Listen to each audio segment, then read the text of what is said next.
You don't need to go to Niagara Falls when you can eat some Brian Balls. What's going on, NASCAR diecast collectors and diecast viewers on YouTube? This is the original Big Bri here, and welcome back to another NASCAR Authentics Wave 6 review, possibly the final review for Wave 6. And today, I decided to save it the best for last because you guys know what is about to come, guys. Oh, yes. This is probably the diecast a lot of people are looking forward to, but a lot of people might be disappointed as well because there is a defect that's on this car. And it is going to be on Chase Elliott's 2018 SunEnergy1 Chevrolet Camaro ZL1 for Hendrick Motorsports. This is a really cool car that I picked up at my local Walmart along with the rest of the cars for Wave 6. And you guys see, you guys probably wonder, well, Brian, what is the defect on this car? I'll give you a hint. It has to do with the number, all right? It's not actually the finish that's on this car because there is no metallic finish on this compared to the other three Chase Elliott cars that we've had. So, looking pretty bad for Chase Elliott cars. But without further ado, guys, let's go ahead and start the unboxing and the review of the Chase Elliott SunEnergy1 car. Alrighty, guys, we got this diecast out of its box, and before we start the diecast review of Chase Elliott SunEnergy1 2018 car, let's go ahead and take things back a notch and let's look at the magnet that comes with this. And it is, one of my personal favorites. We got the rectangular magnets for Chase Elliott's SunEnergy1 paint scheme, which looks pretty cool. This is probably already going to be outdated because you guys know 2018 has been the year of paint scheme changes, and Chase Elliott falls under that category along with Ryan Blaney and all the other Stewart-Haas racing cars. So, but still really nice because this is going to be a great diecast to compare with his other SunEnergy1 cars. But let's get back to the diecast, guys. So, as you guys may know, it's been a pretty hectic year for the 164 and 124 collectors for Chase Elliott cars because you guys know what happened with the metallic finish that we've had on some Chase Elliott cars like the Napa car, the Hooters, and the Kelly Blue Book. And then they finally nailed it with the Mount Dew car, guys. Well, let's just say Lionel loves to be inconsistent like it is with NASCAR. So, as you take a look, nothing else doesn't look too bad. But what do we got right here, guys? And you guys are probably thinking I'm crazy, but is it just me or is that number 9 off-centered and it's kind of cockeyed to the left?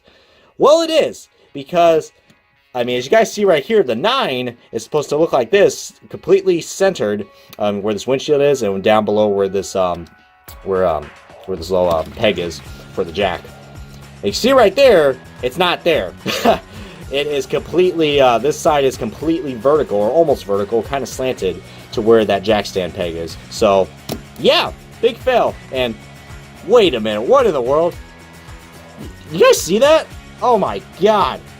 Now I know why this car is slanted. Look at that. That decal's literally falling right off. Holy crap. Wow. Yikes. Well, this is really awkward. And it's even more awkward because on the 201th episode of the NASCAR Diecast News, I even showed some more Chase Elliott cars, depending when I'm going to upload this video or not. But if you guys didn't saw the episode of the Diecast News, there were a lot of errors with the Chase Elliott SunEnergy1 car. Well, first of all, we had Chase Elliott's car in a Casey Kane package, so there goes that. But then there was also one person, I believe, on Reddit, I believe, or somewhere on the social media. They had two, you know where the Chevrolet Camaro ZL1 grill is? Well, there was actually two. And, I don't know how that person ended up buying that, because I honestly wouldn't, because that's the reason why I like NASCAR Authentics, because you guys are able to inspect your cars, unless you're at the track with the Fanatics, but I'm not paying $10 for a car. These things are literally half the cost of what Fanatics costs. But anyways, guys, being so off topic, let's just say there's a lot of quality control issues with this SunEnergy1 car. Even on the 124 version, guys, the 9 is just like this. So, looks like it's a big error that Lionel made. It's not as bad as the metallic finishes that we had, but it is something that I did some research on, and it turns out they did screw it up. But this car still looks really nice. I like it. It definitely is an upgrade compared to the last year or the last 2 years when it was on the Chevrolet SS model. You guys will know what I mean in a second. This car just really looks so much better on the Camaro body.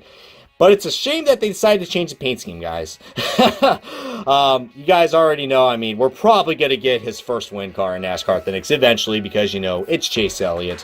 He sells great in merchandise. Can't go wrong with that. So, yes, this is an outdated paint scheme, and you guys are probably wondering why they changed the SunEnergy1 car. Well, Kenny Hall, who is, he actually drove a NASCAR in the SunEnergy1 car. He's the current CEO and founder, I believe, of SunEnergy1. I believe they are a solar panel company. And let's just say he has a partnership with, NASCAR and IMSA. They both run, SunEnergy1 cars. I mean, IMSA, he has the Mercedes AMG GT3 cars. And then NASCAR, they sponsor, various, they used to sponsor Joe Gibbs Racing, but now they're with Hendrick Motorsports full-time since, 2016. So let's just say what I'm mostly trying to say is I'm giving you guys a lot of background information and not my point. The reason why they changed the paint schemes is because it's just to match what the Mercedes cars are driving. So, yeah, I mean, that's basically what it is. What's actually interesting is that the car actually has a chrome blue on the Mercedes cars. But in the NASCAR one, it kind of looks like it does, but it looks so much better on the Mercedes. But I don't know, guys. I mean, you guys feel free to comment below which SunEnergy1 paint scheme you like the best. I still like this one, even though a lot of people kind of call this the FedEx car, because it kind of has the FedEx colors. Pretty ironic, though, because you guys know Chase Elliott and Denny Hamlin were big rivals, last year. Probably still are, if you guys haven't forget that incident.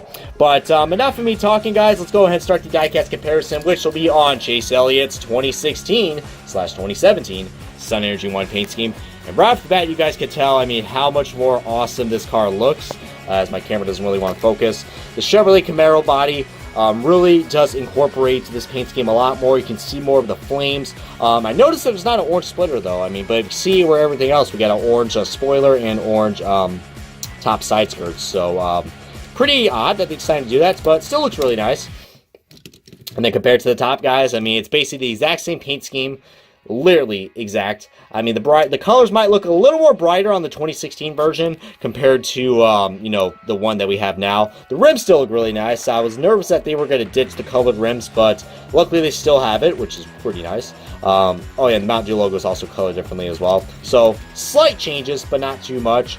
And, it looks like, I believe the spoiler is colored full compared to compared to this year's. Well, then again, the spoiler is very tiny, so you guys can see the big differences right there. But you see, you guys know what I mean. Does this car look, the 2016 version looks a lot more brighter than this year's? Man, even Lionel's quality control really is going downhill. Even the color, guys. But enough of me roasting Lionel, man. I mean, what do I recommend? I recommend getting both. I mean, no, this is not the worst Chase Elliott car. And no, I'm not going to say, oh, you should not buy this car because the number is screwed up. It's a little nitpick, but, that's what I do for a living, guys. I review and I nitpick NASCAR diecast. I mean, heck. That's what I do every day, and that's what I plan on doing, hopefully, for the rest of my life. But, yeah, guys, hopefully we're going to see that Watkins Glen winner coming out very soon for Chase Elliott, because that was such a very favorable win, and would be a great diecast to compare with this one in the near, not-so-distant future. But without me talking and all that in mind, this has wrapped up the NASCAR Authentics diecast review of Chase Elliott's 2018 SunEnergy1 Chevrolet Camaro ZL1 for Hendrick Motorsports. So if you guys enjoyed this review along with other NASCAR Authentics diecast review, then feel free to hit that subscribe button and make sure to click that bell icon so you guys can stay up to date on all my latest NASCAR diecast reviews and diecast news and hell, anything that's NASCAR diecast that is out there, guys. So until then, guys, this is the Original Vaporite. Thank you guys so much for watching. I will catch you guys in another video.